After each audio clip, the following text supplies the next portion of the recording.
ஒரு சில சேனலுக்கு தனியா குரூப் வச்சிருக்காங்க. ஒருத்தர் வந்து ஒரு வாட்டி ஒரு விவாத நிகழ்ச்சியில பங்கெடுத்துட்டார் அப்படின்னா குறைஞ்சபட்சம் 3 மாசம் வந்து அவர் அதே சேனல்ல மறுபடியும் வர முடியாது. இன்னொன்னு என்ன அப்படின்னா ஒரு சில நபர்களுக்கு காசு கொடுத்தாங்க. ஆள் இல்லைன்னு வச்சுக்கோங்களேன், ஒப்புக்கு ஜப்பானிய ஒரு ஆளே உட்கார வைப்பாங்க.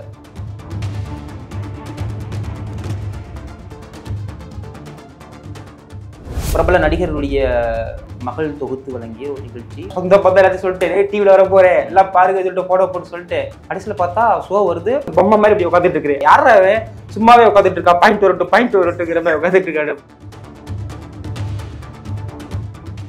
சும்மா வந்து காமிக்கிறப்பே வந்து ரொம்ப ஒரு மாதிரியா காமிப்பாங்க. ஜஸ்டின் நீங்க இந்த சைடு ஹையா பேசியிருந்தாலும் அவங்களால லோ பண்ணிட்டு இந்த தரப்பை வந்து ஹையா காமிக்க கூடாத வாய்ப்புகள் வந்து எடிட்டிங்ல நிறையவே இருக்கு. வீரப்பன் பண்ண ஃபர்ஸ்ட் கொலை வந்து பர்சனல் இஷ்யூஸ்ல தான் பண்றாரு அவர். அப்படிங்கிறத நம்ம அந்த ஆதாரத்தோட சொன்னோம். அதெல்லாம் கட்டு. நீங்க ஒரு மீடியா தானே, நீங்க ஒரு சேனல் தானே, மக்களுக்கு உண்மை என்னன்னு சொல்ல வேண்டிய பொறுப்பு உங்களுக்குள்ள இருக்குது இல்ல. இந்த 3 சொன்னீங்கல்ல, இந்த 3ல நீங்க எந்த கேட்டகரியில வருவீங்கன்னு கொஸ்டின் ஒரு மியூசிக். நீங்க கொடுத்த கவுண்டரும் ஒரு டிஆர்பியான கவுண்டர் தானே, அப்ப அதை ஏன் தூக்குனாங்க? எவ்வளவு ஒரு அபத்தமான கேள்வி இது. வேணும்னே ஒருத்தனை மட்டம் தட்டுறதுன்னு இருக்கு. என்ன ஓரா பேசுறவன மட்டம் தட்டுனா அது டிஆர்பி அதிகமாகும். பொறுப்பா மைக் அவுட் கொடுப்பான்னு சொல்லிட்டு நம்மளை ஆஃப் பண்ணி நம்மளை டாமினேட் பண்ணுவாங்க. அப்ப அந்த நெறியாளர் சொல்லும்போது அவங்க சொல்றதை நம்ம கேட்க முடியும். நான் மைக்கை கொடுக்க மாட்டேன் அப்படிதான் பேசணும்னு சொல்ல முடியாது. நம்ம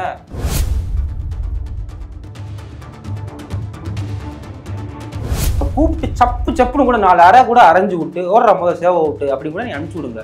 அவன் பண்ணதை பொது வழியில இவ்வளவு வெட்ட வெளிச்சமா போட்டு காமிக்கிறீங்களா? இது குறைச்சிட்டு தான் இருந்தது. எனக்கு சில அச்சம் இருந்தது. ஷோ முடிஞ்சதுக்கு அப்புறம் அவங்க நம்ம ஏதாவது தொந்தரவு பண்ணுவாங்களோ அப்படிங்கிற மாதிரி சில அச்சமும் எனக்கு இருந்துச்சு. அந்த ஆவி சம்பந்தமா பேசி வந்துட்டேன். நான் நைட்டு 2 மணி, எனக்கு அதுக்கு மேல போக முடியாது. ரூம்ல யாருமே இல்லை, அந்த ஒட்டுமொத்த ஹோட்டல்லையுமே யாருமே இல்லை. அந்த இவிபி சினிமாங்கிறது ரொம்ப அவுட்ரு. டக்கு டக்கு டக்கு நைட்டு விடிய சவுண்டு ரூம்ல.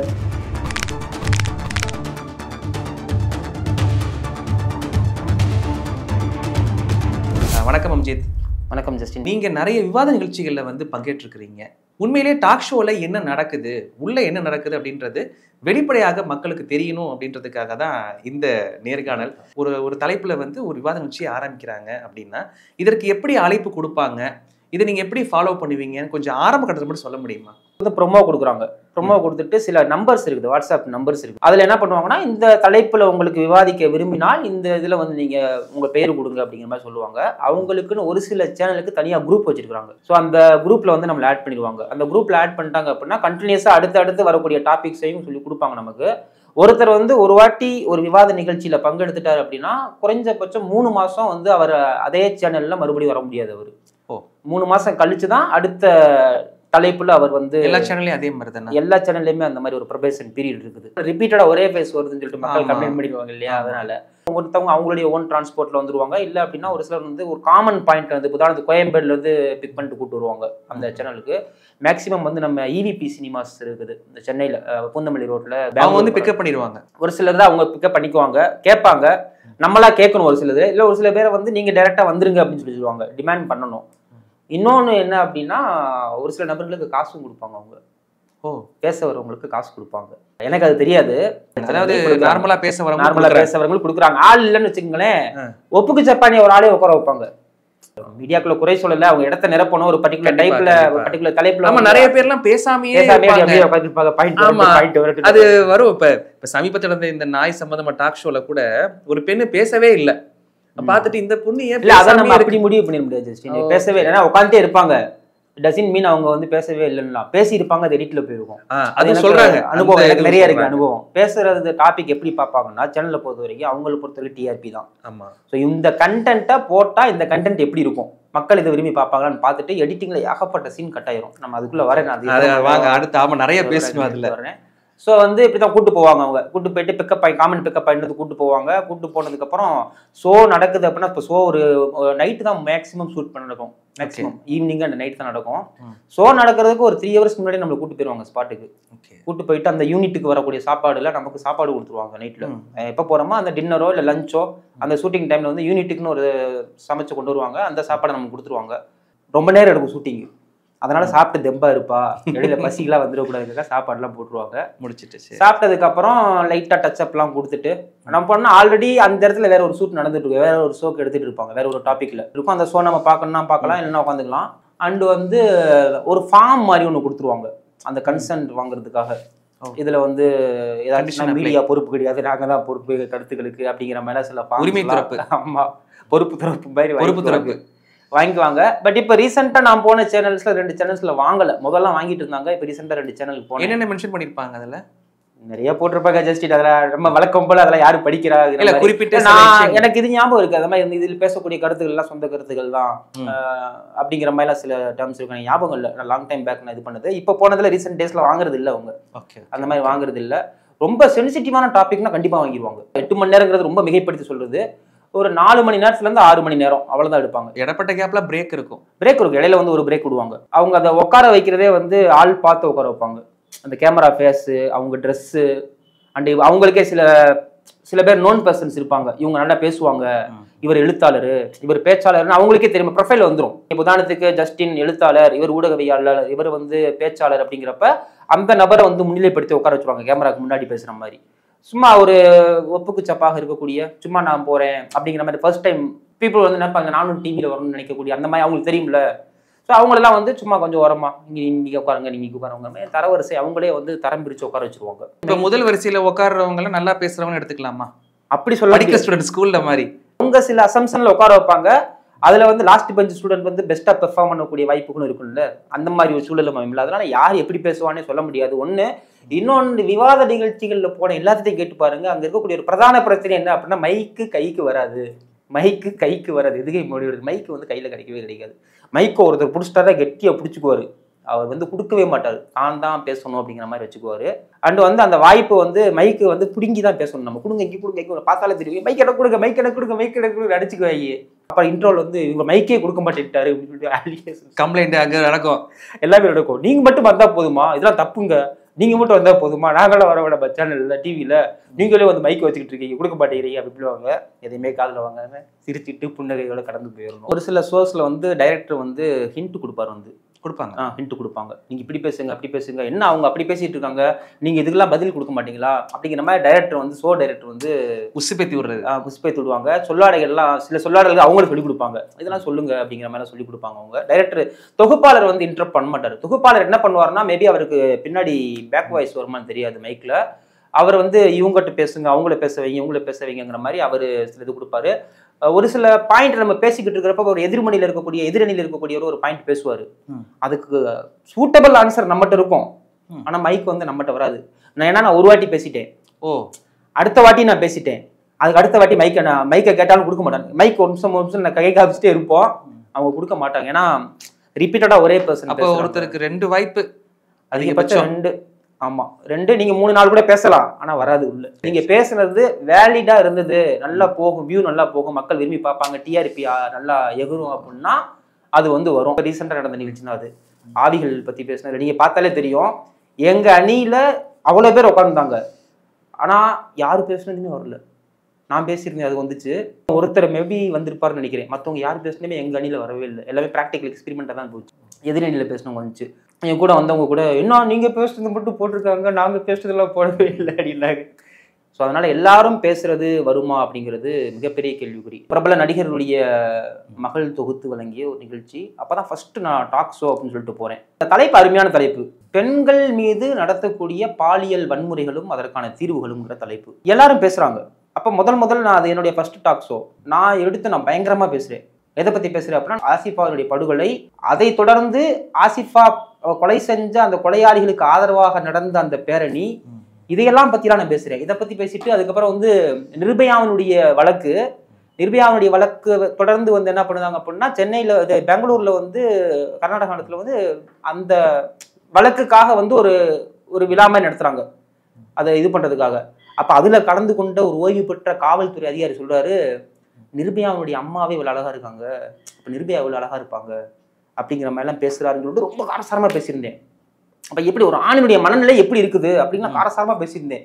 எல்லாருமே பேசி முடிஞ்சதுக்கு அப்புறம் சொல்லு, செம்மையா பேசிட்டு, சூப்பரா பேசிட்டு ஜி அப்படி பண்ணாங்க எல்லாருமே. அப்ப நான் கூட நினைச்சேன், வீட்டுல எல்லாரும் சொந்த பந்தம் எல்லாத்தையும் சொல்லிட்டேன், டிவில வர போறேன் எல்லாம் பாருங்க சொல்லிட்டு போட போட்டு சொல்லிட்டேன். கடைசியில் பார்த்தா ஷோ வருது, இப்படி ஏதோ உட்காந்துட்டு இருக்கிறாரு. பேசுனதுலாம் எடிட்டிங்ல போயிடுச்சு, கட்டில் போயிடுச்சு. ஏன்னா நான் வந்து எல்லாமே சென்சிட்டிவான விஷயம். அரசு அதிகாரிகளையும் அரசையும் பத்தி நான் பேசுறேன். ஆனா அதுதான் உண்மை. நான் பொய்யான தகவல்களை பேசல, உண்மையான தகவல் தான் பேசுறேன். ஆனா எதுவுமே வரல. நான் கடைசி வரைக்கும் எல்லாம் சொல்றேன், என்னடா டிவியில வருவேன் சும்மா உட்காந்துட்டு போயிட்டு இருக்கு அப்படிங்கிற மாதிரி சொன்னாங்க. கரண்ட் இஷ்யூ பத்தி பேசும் பொழுது அப்ப அது சம்பந்தமா ஒருத்தர் டாக்கிங் கொடுக்குறாரு, அது ஒரு கட்டத்துல தூக்குறாங்கன்னா அதை நீங்க எப்படி பாக்குறீங்க? சென்சிட்டிவான விஷயம், அவங்களுக்கு பிரச்சனை. சென்சிட்டிவான டாபிக் எடுத்துக்க கூடாது இல்ல? ஆமா, அதுதான் சொல்றேன். சென்சிட்டிவான டாபிக் தான் அவங்க எடுப்பாங்க. அவங்க டிஆர்பி ரேட் சென்சிட்டிவா எடுத்தாலுமே அதை அவங்க அதை வந்து டெலிகாஸ்ட் பண்ணணும். பட் பண்ணல. அவங்க என்ன ரீசன் சொல்லிட்டு தெரியல. மேபி அவங்க அரசா அது ஒரு கட்சி சார்ந்த சேனல் தான் அது. மேபி அது அவங்களுடைய அரசு அதுக்குள்ள தலையிட்டு இருக்குது. அவங்களுடைய கட்சியினுடைய பிரச்சனைகள்லாம் என்னன்னு தெரியல. உட்கட்சி புரிசல்களா இல்லை என்ன அரசியல் அதுக்கு பின்னாடின்னு தெரியல. ஆனா வந்து அவங்க இதையெல்லாம் போடவே இல்லை. அப்ப அது எல்லாமே கட் தான். பொம்மை மாதிரி இப்படி உட்காந்துட்டு இருக்கிறேன். யாராவே சும்மாவே உட்காந்துட்டு இருக்கா, பாயிண்ட் வரட்டுங்கிற மாதிரி உட்காந்துட்டு இருக்காரு. பாயிண்ட் வந்துச்சு, நல்ல பாயிண்ட் நம்மளும் பேசணும். அந்த நிகழ்ச்சி இன்னைக்கு யூடியூப்ல இருக்கும், நீங்க போய் பார்த்தா தெரியும். உன்னை எரிந்தால்னு சொல்லி ஒரு ஷோ, அதை நானும் பார்க்கணும். அட்லீஸ்ட் அந்த ஃப்ரேம்ல வரலாங்கிறத பார்க்கணும். இன்னொன்னு விரும்புறது வந்து கலோக்கியல், அந்த விரும்புறாங்க, அதை தான் விரும்புறாங்க. அந்த லாங்குவேஜ், அந்த ஆக்சென்ட்ல தான் அவங்க விரும்புறாங்க. தூய தமிழ்ல பேசுறத அவங்க விரும்பல. நம்ம இந்த ப்ரொமோ இருக்குல்ல, ஆமாங்க, ப்ரொமோ வந்து காமிக்கிறப்பே வந்து ரொம்ப ஒரு மாதிரியா காமிப்பாங்க ஜஸ்டின். அது எப்படின்னா, நம்ம ஒன்று பேசியிருப்போம், நம்ம என்ன பேசணுமோ அது வந்து அந்த சேனல்னால முடியும். எடிட்டிங்ல விவாத நிகழ்ச்சி கண்டிப்பா வேணும். ஏன்னா நாணயத்தினுடைய இரு பக்கத்தையும் நம்ம தெரிஞ்சுக்கணும். விவாத நிகழ்ச்சி வேணும். ஆனா எடிட்டிங்ல இவங்க என்ன பண்ணுவாங்க அப்படின்னா, என்னதான் நீங்க இந்த சைடு ஹையா பேசியிருந்தாலும் அவங்களால லோ பண்ணிட்டு இந்த தரப்பை வந்து ஹையா காமிக்க கொண்டாத வாய்ப்பு இருக்குது. எடிட்டிங்ல நிறையவே இருக்குது. இப்போ உதாரணத்துக்கு சொல்லலாம் அப்படின்னா, அந்த வீரப்பன் நிகழ்ச்சி ஒன்று பேசியிருந்தேன். அப்போ வந்து ஒரு பையன் வந்து அவன் வந்து ஒரு தனியார் தொலைக்காட்சியில் அவன் வந்து 2ஆம் பரிசு பெற்றவன். அந்த பேச்சு இதில் அந்த பையன் நமக்கு தெரிஞ்ச சின்ன பையனை பாவம். அவன் வந்து சொல்கிறான், கொலை செய்தது தப்பா அப்படின்னு எங்கள் அணிலேருந்து கேட்பான். எங்கள் அணி சைடு பார்த்து கொலை செய்வது தப்பா அப்படின்னு கேட்பான். ஆமாம், தப்பு தான். சரி, ஒரு பெண் வந்து ஏதோ ஒரு பாலியல் இதுக்கு பண்ணுறப்ப அந்த நேரத்தில் கொலை செய்வது தப்பா? இல்லை, அந்த நேரத்தில் தப்பு இல்லை அப்படின்னு எங்கள் அணிலேருந்து சொல்லுவார். அப்போது இந்திய அரசும் அதை தான் சொல்லுது. ஒருவன் தற்காப்பிற்காக தன்னை தாக்க வருபவர்களை கொலை செய்வது தப்பில்லைன்னு இந்திய அரசு அதான் சொல்றது. அதைத்தான் வந்து வீரப்பன் செஞ்சாரு அப்படிங்கிற மாதிரி அந்த பையன் பேசியிருந்தான். அப்ப அடுத்த செகண்ட் அவனுக்கு நான் கவுண்டிங் கொடுக்குறேன். வீரப்பன் செய்த முதல் கொலை வந்து தன்னையோ தன்னுடைய இனத்தையோ பாதுகாக்கிறதுக்காக பண்ண கொலையா? நீ சொன்ன அந்த கிரைட்டீரியால வீரப்பன் வர்றாரா அப்படிங்கிற மாதிரி கேட்டேன். அந்த பையனுக்கு ஆன்சர் இல்லை. இப்போ வீரப்பன் பண்ண ஃபர்ஸ்ட் கொலை வந்து பர்சனல் இஷ்யூஸ்ல தான் பண்றாரு அவரு அப்படிங்கிறத நம்ம அந்த ஆதாரத்தோட சொன்னோம். அதெல்லாம் கட்டு. அந்த பையன் பேசுனது மட்டும் வந்துச்சு. வீரப்பன் தன் இனத்தை காப்பாற்றுறதுக்காக அதுக்காக கொலை பண்ணாரு, அதனால் அவர் கடவுளாக பார்க்கப்படுகிறார் அப்படிங்கிற ரொம்ப கடவுள் ரேஞ்சுக்கு மனித புனிதராக கட்டமைச்சாங்க. கடவுள் ரேஞ்சுக்கெல்லாம் கொண்டு போய் வைக்கிறது ரொம்ப ஒரு அபத்தமான செயலை தான் நான் பார்க்குறேன். நான் வீரப்பனால் நடத்தப்பட்ட படுகொலைகள், அவரால் நடத்தப்பட்ட சம்பவங்கள்லாம் ஏராளமானது. அவரை போய் நம்ம கடவுள் ரேஞ்சுக்கு வைக்கிறதா ரொம்ப தப்பு. அப்போ அந்த பையன் பேசுனதை காமிச்சாங்க. அந்த பையனுக்கு கவுண்டிங் கொடுத்த நான் பேசுனதெல்லாம் கட் பண்ணிட்டாங்க. டிஆர்பிக்காக இப்போ இந்த ஈக்குவாலிட்டி வந்து இல்லைன்ற குற்றச்சாட்டு இருக்கு. இப்போ இந்த விஷயத்தை நீங்கள் குறிப்பிடும் பொழுது நீங்கள் கொடுத்த கவுண்டரும் ஒரு டிஆர்பியான கவுண்டர் தானே, அப்போ அதை ஏன் தூக்குனாங்க? சேனலுக்கு ஒரு நிலைப்பாடு இருக்குல்ல. இப்போ வந்து அந்த சேனல்ல இருந்து ஒரு டாக்குமெண்ட்ரி ஃபிலிம் ஒன்று ரிலீஸ் பண்ணியிருந்தாங்க. நல்லவரா ஆக்குறது, கெட்டவரா ஆக்குறது, தன்னுடைய வியாபாரத்துக்காக பயன்படுத்துறாங்க கண்டிப்பான முறையில். இப்போ அதுக்கு இன்னொரு உதாரணம் சொல்றேன். நான் வட்டி சம்பந்தமா ஒரு தொலைக்காட்சியில பேசியிருந்தேன். நான் வட்டி சம்பந்தமா பேசிக்கிட்டு இருக்கும் பொழுது நான் வந்து தமிழர்கள் நிலம் சார்ந்த விஷயத்துல இருந்து எடுத்து வர்றேன். நம்ம தமிழர்கள் தானே, தமிழ்நாட்டில் தான் இந்த சூழ் நடக்குது. தோல் வழங்கி வாழும் துறை போன்ற கணிகையும், நாள் கழகம் பார்க்கும் நயமில்லா சூதனும், வாசி கொண்டு ஓன் பொருள் செய்வானும்.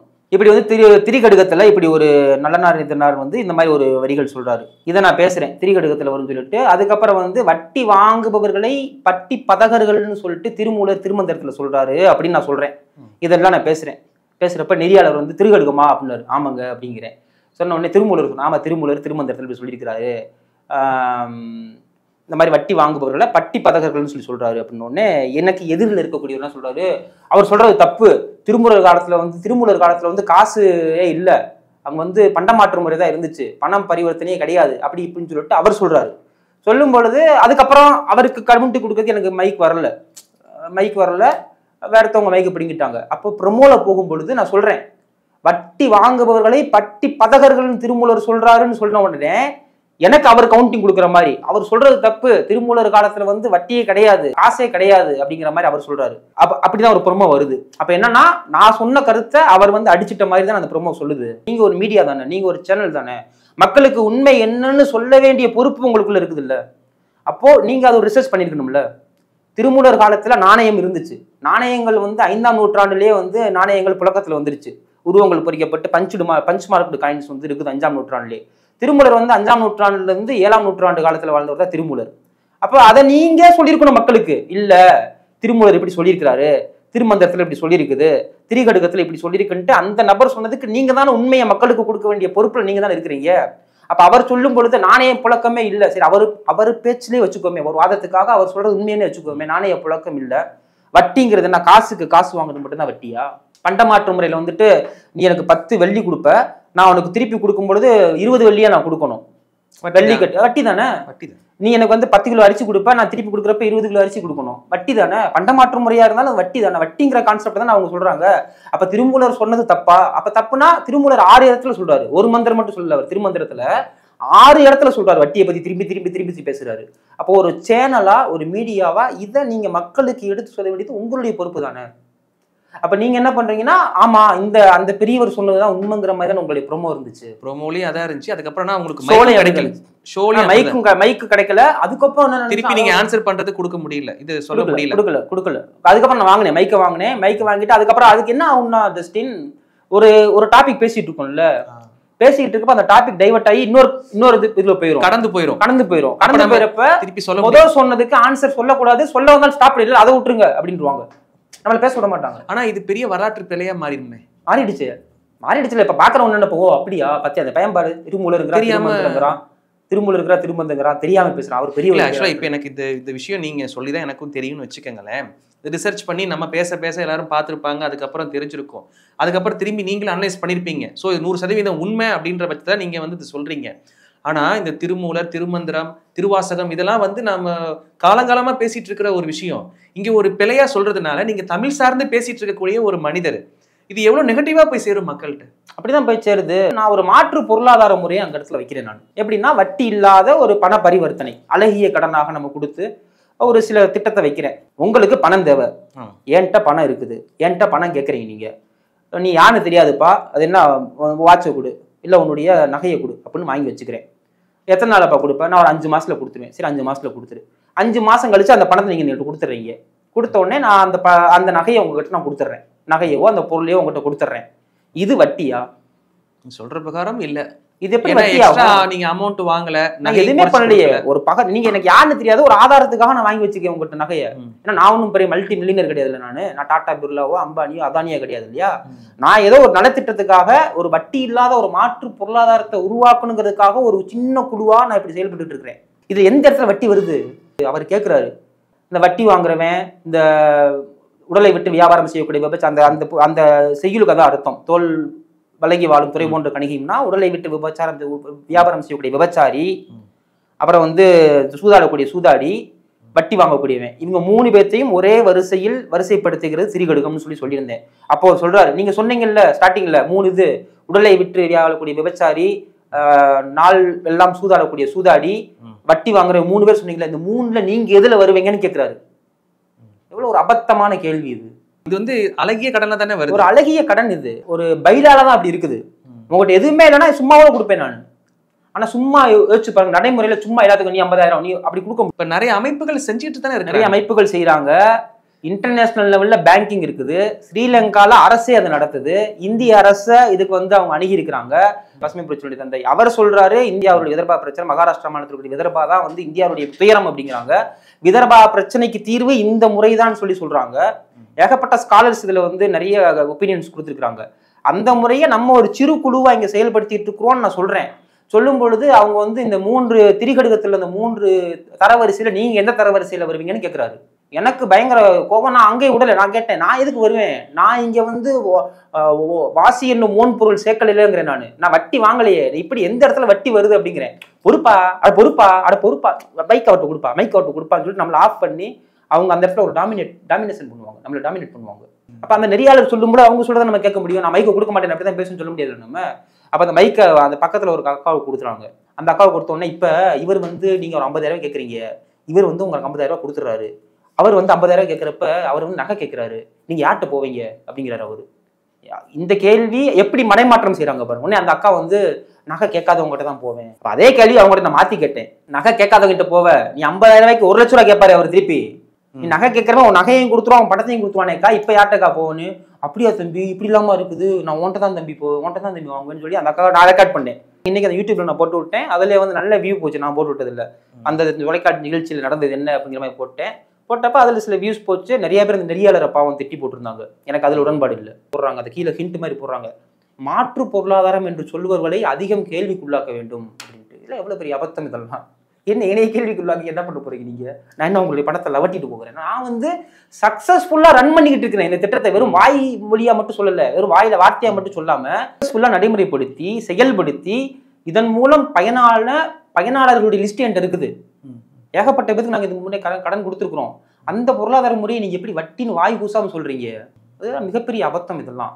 அப்ப அந்த சேனலுக்குன்னு ஒரு நிலைப்பாடு இருக்குது, அந்த நெறியாளருக்குன்னு ஒரு நிலைப்பாடு. என்கிட்ட ஒரு நபர் சொன்னாரு, எங்க அந்த சேனலே வட்டியில தான் ஓடுது, நீங்க போய் வட்டிக்கு எதிராக பேச முடியுமா? அவங்க ஃபுல்லா ஃபினான்ஸ் வாங்கியிருப்பாங்க, எல்லாம் ஃபைனான்ஸ் வாங்கியிருப்பாங்க, ஃபினான்சியர்ஸ்க்கு எல்லாம் அவங்க இது சொல்லணும்னா அப்ப நீங்க வட்டிக்கு எதிராக பேசக்கூடாதுல்ல அப்படின்ட்டு. இன்னைக்கு ஃபினான்ஸ் எல்லா பக்கமும் எப்படி அதுல கன்க்ளூஷன் கொடுத்தாங்கன்னா, வட்டி வாங்கலாம், வட்டி கொடுக்கலாம், ஆனா வந்து நீங்க திரும்பி வசூல் பண்றப்ப ரொம்ப கடுமை காட்டாதீங்க அப்படிங்கிற மாதிரி தான் போச்சே தவிர வட்டிக்கு எகெயின்ஸ்டா அந்த ஷோ போகல.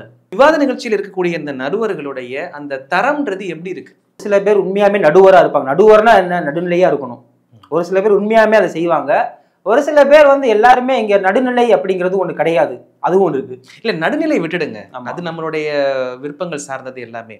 பட் நீங்க சொன்ன அந்த ஃபர்ஸ்ட் திருமூலர் அந்த சம்பந்தமான ஒரு விஷயம், இந்த அழகிய கடன் மாதிரி விஷயம் தவறா மக்கள்கிட்ட போய் சேர்றது நடுவருடைய அந்த அறியாமையா இல்ல இது வந்து நிலைப்பாடுன்னு எடுத்துக்கலாம்? இந்த நடுவருடைய இன்ஃப்ளூயன்ஸ் நடுவரை வந்து ஸ்டாப் பண்றாரு. இது நடுவருடைய இன்ஃப்ளூயன்ஸா இல்ல சேனலுடைய டைரக்டரோட இன்ஃப்ளூயன்ஸான்னு இருக்குல்ல.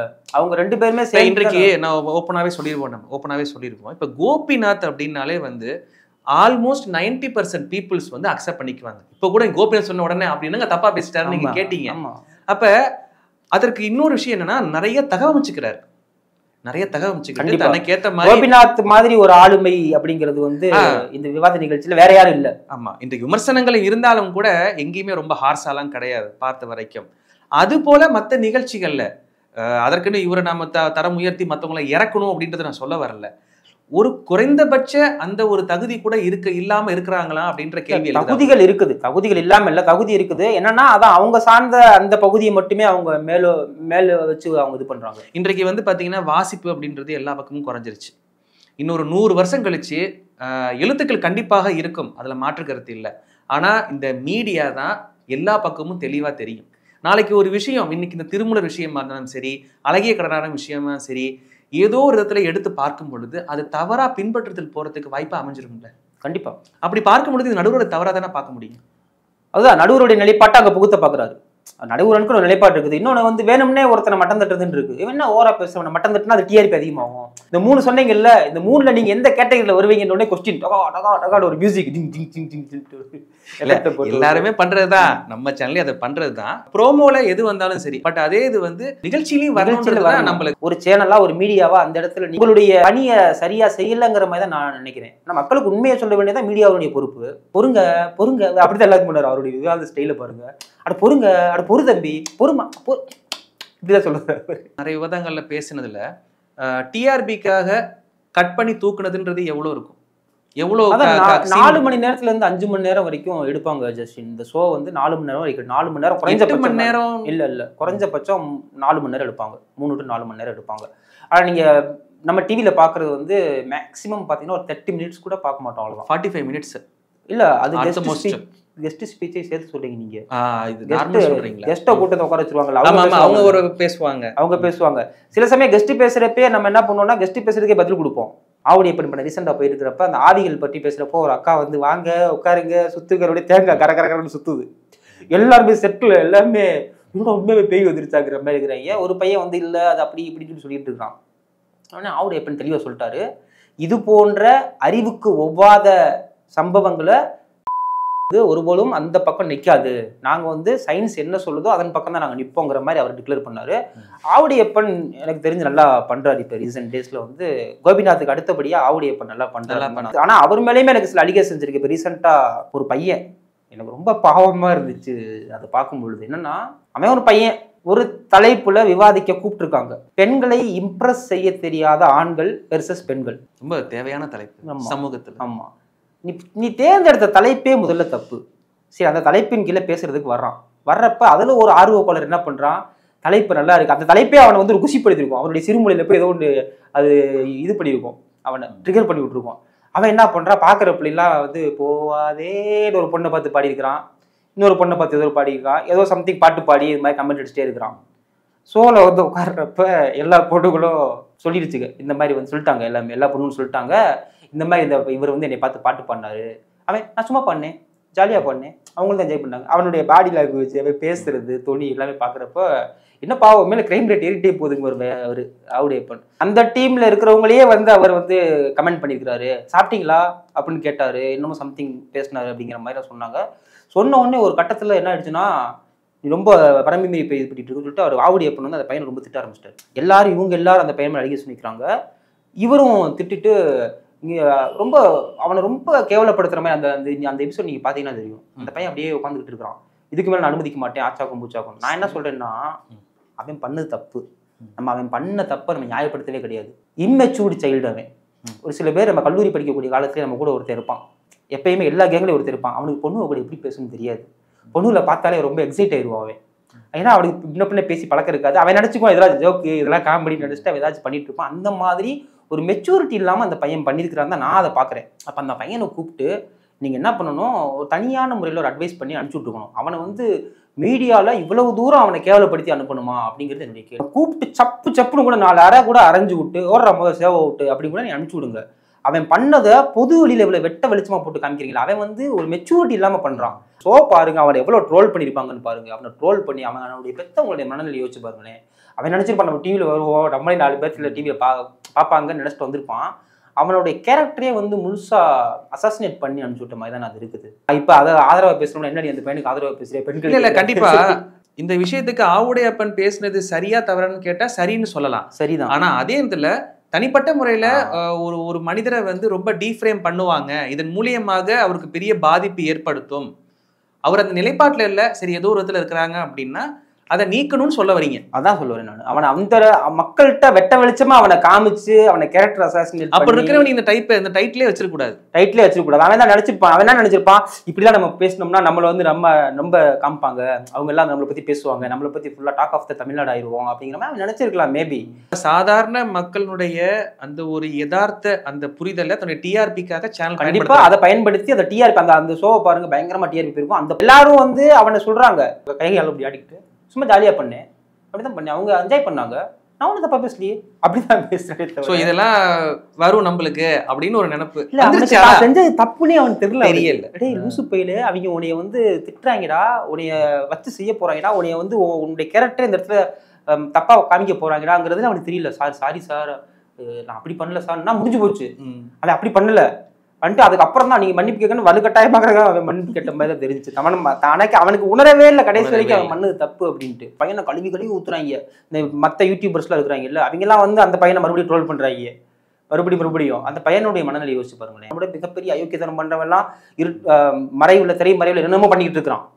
அப்ப அதையெல்லாம் நம்ம இது பண்ண ஒருத்தர் சிக்கிட்டாங்கிறதுக்காக அவனை வச்சு செய்யறதா, என்னுடைய கேள்வி எதுவா இருந்துச்சு. அந்த மாதிரி சம்பவங்கள் நிறைய இருக்குது. ஆனா எடுத்துட்டீங்க அப்படின்னா ஒரு லேடி ஒருத்தவங்க பேசியிருப்பாங்க, பசுவுடைய மூத்திரத்தை குடிச்சோம்னா எல்லா புற்றுநோய் குணமாகும் சொல்லிட்டு ஐஐடியுடைய மாணவர்கள் சொல்லியிருக்கிறாங்க. ஐஐடி எந்த ஐஐடிமா, ஐஐடி சொல்றாங்க, எந்த ஐஐடி அப்படி கேட்பாரு அவரு, அதை சொல்ல மாட்டாங்க அவங்க. இன்னைக்கு பேசுறீங்கல்ல, நீங்க சயின்ஸ் பேசுறீங்கல்ல, உங்களுடைய சேட்டலைட்டை ஏதோ ஒரு கோயில்ல, அது என்னது விலை கோயில், அது சிதம்பரம் நடராஜ கோயில் மேல உங்க சேட்டலைட் டிபெண்ட் வைக்க முடியும் கேட்பாரு. அதுக்கு வாட்ஸ்அப் சொல்லிட்டு இது பண்ணிப்பாங்க. அதை நீங்க பயன்படுத்திக்க, ஒரு அறிவுக்கு ஒவ்வாத விஷயத்தை இது பண்ணிக்க. இது வந்து ஒரு பர்சனல் கேரக்டர் அவன் இது பண்ற மாதிரி. ஏன்னா அவனை யோசிச்சுப்பாரு, நாளைக்கு பொண்ணு பார்க்க போறாங்கன்னு வச்சுக்கோங்க, அவனுக்கு அது என்ன அது எந்த அளவுக்கு பாதிக்கும் அவனை, அந்த குடும்பத்தை தொழில்னா அவன் பையன் இப்படி பண்ணான் நம்மள அப்படின்ட்டு அந்த அந்த குடும்பத்தினுடைய பெண்கள், அந்த குடும்பத்தில் அவன் மேபி அவனுக்கு அக்கா தங்கச்சி இருந்தால் அது அவங்களையும் பாதிக்கும். மூலியமாக அவனுடைய தனிப்பட்ட வாழ்க்கை பாதிக்குதுன்னா அதை எடுத்துருங்க, டிஆர்பிக்கு பயன்படுத்தாதீங்கன்னு சொல்றீங்க. அதை தான் சொல்லுவாரு நான். அவனுடைய பர்சனல் லைஃப் பாதிக்குது, அதை வச்சு உங்க டிஆர்பி ஏத்தாதீங்க, அவனை கண்டிங்க. நான் அவன் பண்ண தப்ப மறுபடியும் சொல்றேன், நியாயப்படுத்தல. நீங்க 2 அடி கூட அடிச்சுட்டு அனுப்பிச்சு விடுங்க. ஆனா வந்து அவனை இப்படி பொது வெளியில நீங்க அவனை அசிங்கப்படுத்துறது, அது என்னால அது வேற மாதிரி எனக்கு அதை ஏற்றுக்க முடியல. பாவமேன்னு ஒரு பரிதாப நிலைக்கு தான் அவன் வர்றான். எனக்கு விவாத நிகழ்ச்சிகளில் வைக்கக்கூடிய அந்த தலைப்புன்றது எப்படிங்க, ஒரு சமூக பொறுப்பு இருக்குதா, இல்ல சமூக பொறுப்பு இல்லாம ஒரு டிஆர்பிக்காக தான் வைக்கிறாங்கன்னு நினைக்கிறீங்க? இதுல இன்னொன்னு, ஒரு சில சேனல் வந்து ரொம்ப சென்சிட்டிவான தலைப்பில் எடுக்கவே மாட்டாங்க. ஒரு சில சேனல் தான் எடுப்பாங்க.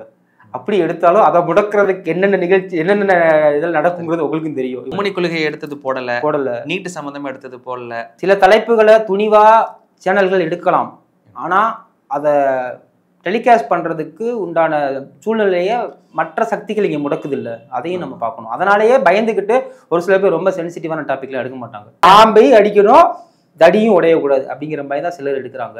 டாக் ஷோல நீங்க பேசிட்டு இருக்கும் பொழுது ஆல்மோஸ்ட் எதிரணியில இருந்து பாத்தீங்கன்னா உங்களுக்கு ஆப்போசிட்டா பேசக்கூடியவங்க தான் இருப்பாங்க. ஏதாவது உங்களுக்கு ஏதாவது அவங்க ரொம்ப ரியாக்ஷன் காமிக்கிறது, கோவமா பாக்குறது, இது மாதிரி நடந்திருக்கு அவங்களுக்கு? அது கண்டிப்பா நடந்திருக்கு. வீரப்பனை பத்தி நெகட்டிவா தான் நான் பேசுறேன் முழுக்க முழுக்க. அவர் வந்து ஒரு மனித புனிதராக நீ கட்டமைக்காதீங்க அப்படி இப்படிலாம் பேசுவேன் நான். பேசுறப்ப எதிரடியில் இருக்கு புறச்சிட்டு தான் இருந்தது. ஒரு சில எனக்கு சில அச்சம் இருந்தது. ஷோ முடிஞ்சதுக்கு அப்புறம் அவங்க நம்ம ஏதாவது தொந்தரவு பண்ணுவாங்களோ அப்படிங்கிற மாதிரி சில அச்சமும் எனக்கு இருந்துச்சு. உண்மையா பேசுறோம், பார்த்துக்கலாம் அப்படிங்கிற ஒரு தைரியமும் இருந்துச்சு. அதே சமயத்தில் ஒரு அச்சமும் இருந்துச்சு. அவங்களோட நான் பயணிச்சேன். நைட்டு 12-1 மணி ஆயிடுச்சு. கோயம்பேடு பஸ் ஸ்டாண்டில் போய் அவங்க நைட்டு வந்து டிரான்ஸ்போர்ட்டில் இறக்கி விட்றாங்க. அந்த சேனல்ல இருந்து வேனில் தான் கூட்டு போகிறாங்க. கூட்டு போகிறப்ப வேனில் எல்லாம் பார்த்து சுற்றி முற்றி எல்லாருமே அந்த குரூப் தான் வீரப்ப பாரி வீசி வச்சுட்டு என்னை பார்த்து முறைக்கிறாங்க. அப்படி கோவமாக தான் ஒரு மாதிரி தான் பார்த்தாங்க, வெளியே தான் பார்த்துட்டு இருந்தாங்க. அவங்க எல்லாமே வந்து வீரப்பனை ரொம்ப கடவுள் மாதிரி அப்படி நினைச்சு. அவர் சொல்றாரு, வீரப்பன் ஒருத்தர்லாம் பார்த்தீங்கன்னா வீரப்பன் சாகல, உயிரோட தான் இருக்கிறாரு. நான் வந்து ஒரு நாள் அங்க போறப்ப வீரப்பனுடைய ஆவி அங்க போச்சு. அந்த அளவுக்கு அவங்க நம்பிக்கை வச்சிருக்காங்க. அப்படிங்கிறப்ப அவருக்கு எதிராக முழுக்க எதிராக பேசுறப்போ என் மேல கோவம் இருக்குதானே செய்யும் உங்களுக்கு. சாதாரண மக்கள், ஆமா சாதாரண மக்கள் தான். எனக்கு ஒரு கட்டணம் மீடியாவில் இருக்கிறதுனால நம்மளுக்கு அந்த புரிதல் இருக்கும், அவங்களுக்கு அது இருக்கு. பட் ஆனால் ஒன்றும் பிரச்சனை இல்லை, ஒன்றும் பிரச்சனை இல்லை. ஆனா எனக்கு அந்த அச்சம் இருந்துச்சு, ஏதோ எவ்வளோ கேட்டுருவாங்களோ அப்படிங்கிற மாதிரி இருந்துச்சு. யாரும் எதுவும் பண்ணிக்கல. இப்போ இந்த ஆவி சம்மந்தமா போறப்பே வந்துட்டு நிறைய ஆர்கியூ ஆயிடுச்சு. அங்கேயே இவங்கெல்லாம் ஃப்ராடுன்னு சொல்லிட்டான் ஒரு பையன். ஃப்ராடுன்னு சொன்னே அங்கேயே பயங்கரமா காரசரமா கத்த ஆரம்பிச்சிட்டேன். எப்படி நீ ஃப்ராடுன்னு சொல்லலாம் அப்படி இப்படின்னு செய்யறது ஃபுல்லாக இல்லை சார் சொல்லிட்டு அப்புறம் ஆவுடைய எப்படி தான் சால்வ் பண்ணி விட்டாரு. உங்களுக்கு எப்படி கருத்து சொல்ல அனுமதி இருக்குதோ அவங்களுக்கும் அவங்க கருத்து சொல்ல அனுமதி இருக்குது அப்படின்ட்டு. அப்போ இவங்க கருத்து சொல்ல அனுமதி இருக்குது, ஃப்ராடுங்கிற வார்த்தையெல்லாம் பயன்படுத்தலாமா அப்படிங்கிற மாதிரி சில காரசாரமான விஷயங்கள்லாம் போச்சு. ஆனால் அதுக்கப்புறம் சோக முடிஞ்சதுக்கப்புறம் அவங்களே பட்டு போயிட்டாங்க. மேபி ஒருத்தர் 2 பேர் வந்து நின்று அப்படி பேசிட்டேன்னு சொல்லி கேட்கக்கூடிய வாய்ப்புகள் அங்கே இருக்குது. ஆனால் அதுக்கு யார் பொறுப்புங்கிறது தெரில. சேனல் சப்போர்ட் பண்ணுமா? ஏன்னா நிகழ்ச்சி முடிஞ்சா அவ்வளோதான், நெறியாளர் நிகழ்ச்சி முடிஞ்சு அடுத்த செகண்ட் அவர் ஓடிடுவார் கேரவனுக்கு. இந்த ஆவி சம்பந்தமா பேசுற விஷயங்கள் எல்லாமே பாத்தீங்கன்னா நம்மளுக்கு நீங்க நம்பிக்கை இல்லாம தான் நீங்க பேசியிருக்கீங்க. உங்க இல்லத்துல அப்படி இருப்பாங்கன்னு சொல்ல முடியாது. இல்ல நான் போறப்பே எங்க வீட்டுல வந்து பேய் சம்பந்தமான எதுவும் பேசாதரா, எக்ஸ்பிரிமெண்ட்டுக்கு எதுவும் கூப்பிட்டா போகாதரா அப்படின்னு சொல்லி அனுப்பிச்சு விட்டாங்க. இதை விட இன்னொன்னு, அந்த ஆவி சம்பந்தமா பேசி வந்துட்டேன் நான். நைட்டு 2 மணி, எனக்கு அதுக்கு மேல போக முடியாது, ஊருக்கு தவறணும் நான். எனக்கு அங்கேயே நீங்க ரூம் போட்டுக்கன்னு சொல்லிட்டேன். ரூம் போட்டுட்டோம். ரூம்ல யாருமே இல்லை, அந்த ஒட்டுமொத்த ஹோட்டல்லையுமே யாருமே இல்லை. அந்த EVP சினிமாங்கிறது ரொம்ப அவுட்ரு, அந்த அவுட்ரில் தான் இருக்கிறோம். அனாந்திர காடுமா தான் இருக்கும், யாருமே இல்லை. ரூம்ல நான் படுத்துக்கிறேன். டக்கு டக்கு டக்கு நைட்டு விடிய சவுண்டு ரூம்ல, விடிய சவுண்டு ரூம்ல. மனதில் கொஞ்சம் பேய நம்பிக்கையுடையவளா பயந்துருப்பா, இது பேய் தான் அப்படின்ட்டு. என்னமோ சத்தம் கேட்க சொல்லிட்டு நான் படுத்து வச்சுட்டு வந்துட்டேன். சரிங்களா? அப்போ அந்த அந்த பயம் வந்து இருக்கும், நம்மள ஏதாச்சும் செய்வினை வச்சிருவாங்களோ. ஆமா, உங்களுக்கு இல்லைன்னா கூட வீட்டுல பிரச்சனை இருக்கும். நீ போகாதப்பா, வீட்டுல அம்மா சொல்லி தான் விட்டாங்க, நீ போகாதப்பா, ஏதாச்சும் அவங்க அங்கேயே பில்லி சொல்லி இதை வச்சிட போறாங்க. எனக்கு அதுல துளி அளவு கூட நம்பிக்கை இல்லை. அதுக்கப்புறம் உடல் ரீதியாக ஏதாவது பிரச்சனை எதுவும் வந்துச்சு. அப்பதான் சொன்னாரு எங்க அண்ணே, நீ ஆன்மாவை பத்தி எல்லாம் பேசுற, அதெல்லாம் பேசக்கூடாது, இறந்தவங்களை பத்தி ஆன்மாவை பத்தி பேசினால்தான் உங்களுக்கு பிரச்சனை எல்லாம் வருது அப்படின்னாரு. எனக்கு அதுல நம்பிக்கை இல்லை. விவாத நிகழ்ச்சிக்குன்னு போகணும்னு விருப்பப்படுற போயிட்டு இருக்கிறவங்களுக்கு நீங்க என்ன சொல்லணும்னு ஆசைப்படுறீங்க? சும்மா நானும் போறேன் உட்காடுறேன் வாய்க்கு வந்ததை பேசுறேன் இல்லாம அந்த தலைப்புக்கு உங்களை தயார்படுத்திக்கோங்க, தரவுகளை எடுத்துக்கோங்க, தயார்படுத்திக்கோங்க, ஆணித்தரமா உங்களுடைய கருத்துக்களை பேசுங்க. கருத்துக்கள் நீங்க பேசுற உங்க கருத்துக்கள் ஸ்ட்ராங்கா இருக்கிறப்ப அந்த கருத்துக்கள் வந்து டெலிகாஸ்ட் ஆகுதான் செய்யும். அதை வந்து அவங்க இது பண்ணிட முடியாது. மைக்குக்கு உங்க கைக்கு வர்றது கொஞ்சம் கஷ்டம் தான், ஆனா மைக்கை எப்படியாவது வாங்கி நீங்க பேசுங்க. அதே மாதிரி இங்க வந்து வெகுஜன மக்களுடைய மனநிலையை புரிஞ்சு பேசுங்க. ஒரு ஆதிக்க மனப்பான்மையில பேசாதீங்க. குரல் உயர்த்தி பேசுறதுனால நீங்க பேசுறது சரி அப்படின்னு ஆயிராது ஒண்ணு. இன்னொன்னு, எளிய மக்களுக்கு பாதிப்பு உண்டாகிற மாதிரி விஷயங்களுக்கு சப்போர்ட் பண்ணி பேசாதீங்க, நீங்க ட்ரோல் ஆவீங்க. எப்பயுமே அறத்தின் பக்கம் நில்லுங்க, எளிய மக்களின் குரலற்றவனின் பக்கம் நில்லுங்க. சும்மா அங்க போய்கிட்டு சேட்டலைட்டை கிடிப்பாட்ட முடியாது, கிருப்பசுவை குடிச்சோம்னா கேன்சர் வராது, இப்படிலாம் பேசுனீங்கன்னா நீங்க ட்ரோல் தான் ஆவீங்க.